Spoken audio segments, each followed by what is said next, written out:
Makeup for people who aren't good at makeup, part 2. We just finished concealer and we blended it out with our ring fingers, which is very important. Don't use these, they're too heavy. Next is blush. I use Cloud Paint. Please don't use powder blush if you don't know how to use it. Just like invest in some of this stuff. It is not that expensive.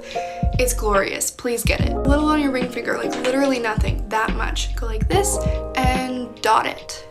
Looks like a lot, but it's gonna blend out. So just kind of blend it out till it looks more even. Take your ring finger that you had a little on, put it right above your nose. Not here, up here. Voila. Eyebrows, also overrated. You just need a brow gel. Unless you like have super light eyebrows and you want to fill them in, that's a whole nother thing. You gotta watch videos on that. Always, always, always brush up. Even if you think it looks weird, it doesn't, I promise. Mascara, a tiny bit of highlight on the nose.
As your big sis, something I wish I knew growing up was just general small makeup tips, not an entire cut crease tutorial, but just the basics. And today I'm going to be teaching you how to do your eyebrows, just the simple tricks. This is all you need, some type of brow brush with like an angle and powder, cream, whatever you want to use. This is one brow done. This is not. I realize the videos I watched on YouTube to learn how to do makeup are probably like 12 years old now, and no one watches them. Get some product on your brush. As you can see, I have no eyebrow here. You're going to start filling in the end first, okay?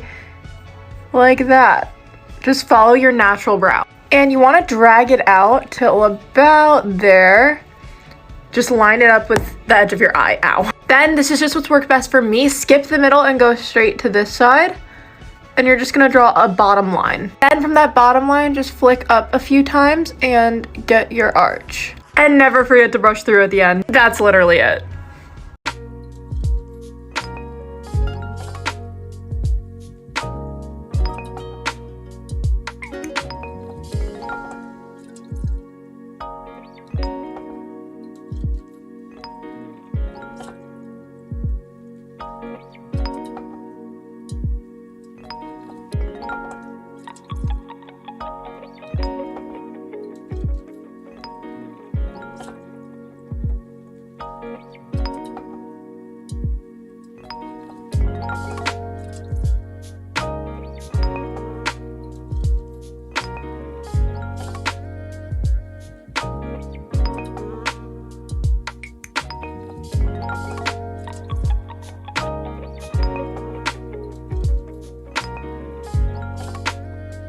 You want to know why celebrities look so airbrushed when they get their makeup done? I've watched so many celebrity makeup tutorials, and the one thing they all have in common is that they set their face with a powder puff. Look at how airbrushed this side of my face looks compared to this one. The only difference is I set this one with a powder puff.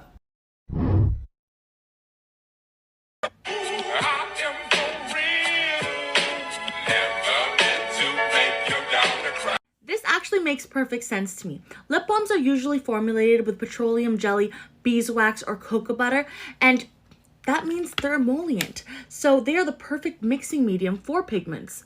That's why, bam, you get that vibe. I mean, the opportunities are endless. You can make lip balms, you can make darn blushes, you can do anything. All you need is a little mixing medium. Tips when it comes to makeup from a washed up Sephora employee. Number 1, don't put a cream product over a powder. It'll cause the product to separate and it'll ruin your entire makeup. Number 2, be careful drenching your face with setting spray because getting your skin too wet will also disrupt your makeup. Numero 3, wash your brushes regularly because that can be a leading reason to blackheads, whiteheads, or any acne. I need to take my own advice. Numero 4, don't put lashes on right after you apply the glue. I usually prop up the lashes and then do my mascara and eyeliner and then I put them on. You gotta wait for the glue to get tacky so it doesn't move and it stays all day. Do you struggle with patchy makeup? I'm gonna show you 3 tips to give you a smoother base. Let's get real, guys. Hydrate and moisturize your face. Period. Using a hyaluronic acid is gonna hold moisture and plump your skin. Apply on a damp face. Moisturize even if you have oily skin. I know Michaela's talked about this and it's one of my favorites too, the First Aid Beauty Ultra Repair Cream. Second tip, use a smoothing primer, especially if you have larger pores or texture. This way your makeup will go on smooth like butter. My 2 favorites are the e.l.f. Putty Primer and the Touch in Sol No Pore Blem. And if all else fails, shave your face. We all have hair and sometimes our makeup holds onto that peach fuzz. I have a tutorial on how I shave my face, go check it out. And if you like this video, follow for more beauty tips. Things that I learned from Makeup by Ariel's masterclass. A little bit of context, Makeup by Ariel is Kylie Jenner's makeup artist. She's done her makeup for the Met Gala and countless other events. Here's the proof that I attended the class and let's get into these tips. The first tip is to layer and zone your primers. The different areas of your face has different concerns and therefore needs different primers. First, I'm going to start with my Makeup Forever Pore Minimizing Primer. I am going to apply this product at my T-zone and my cheeks. The second tip is to use the right size amount of the product. This is to avoid pilling. So this is the amount of product I'm using, which leads into the next tip of patting the primer in rather than rubbing it. Very, very lightly. The next product I'm going to be using is the Domeless Eraser, and I'm just going to be applying this right under my eyes. This is the amount I'm using, and once again, I'm patting rather than rubbing. One side done, one side not. Proof is in the pudding, this is an amazing product. For to part 2 on the primers.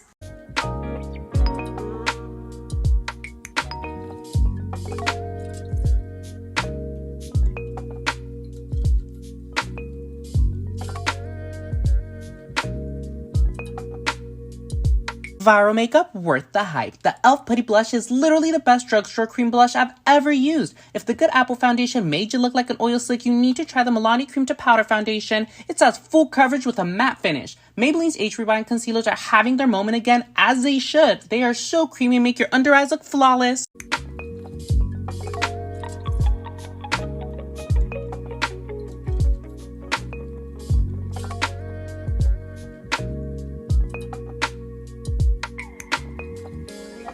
Have you been color correcting like this? Then you need to stop. See, the problem with color correcting this much is that when you go in to blend it, it literally goes everywhere and now you look like a Oompa Loompa. So the most important thing about color corrector is choosing the correct shade. To correct under eye circles and like hyperpigmentation and darkness like that, you're going to want to use a peachy or orange shade like this one. So you only want to put about that much color corrector. Then you're going to want to blend that out with your finger.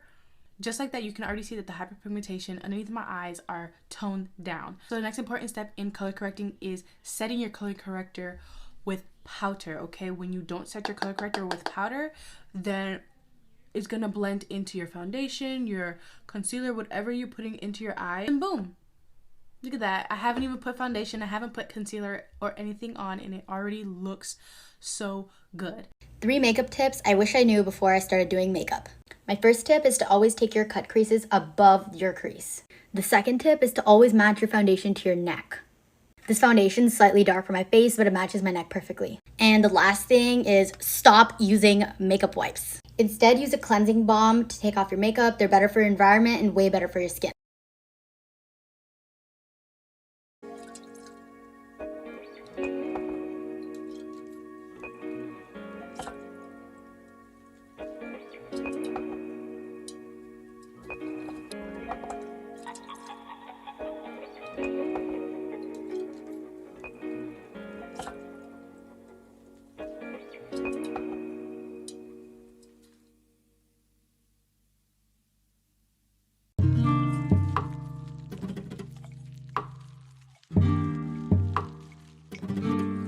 Stop applying your concealer right under your eye because this is why you're creasing so much. You want to focus your product under all these fine lines and then just diffuse upwards for an even application and for little to no creasing.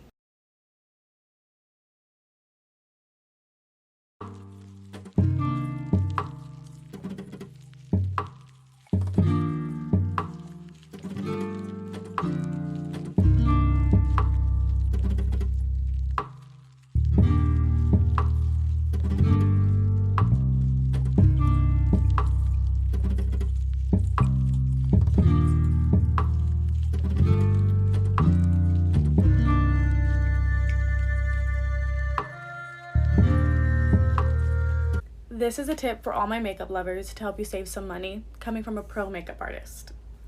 Here. Have you ever heard of a mixing medium? This was a good one. Inglot, Duraline. Perfect. Love it. It's like $16. Are you a person that likes eyeliner? Yeah? Colored liner maybe? Yeah? You do not need a bunch of liquid liners, guys. All you need is a mixing medium and any powder. I like to use eyeshadows because they're colorful and you can make custom colors. Today I used the James Charles palette and I used the blue. Mixed it with one drop of this, and it created liquid liner, waterproof and smudge proof. You don't need all of those liquid liners. You don't need those liner palettes. You don't need all of those water-based liners. I promise you, this is so much easier and it doesn't crack like a lot of those liners do. Look at how perfect my foundation matches. I'm literally not wearing foundation on my neck. Here's how I do it. When you're at Sephora or Ulta, ask to swatch a pink, yellow, and neutral concealer on your hand, let it dry, and whichever doesn't oxidize and just melts into your skin is your perfect match. I have a yellow undertone.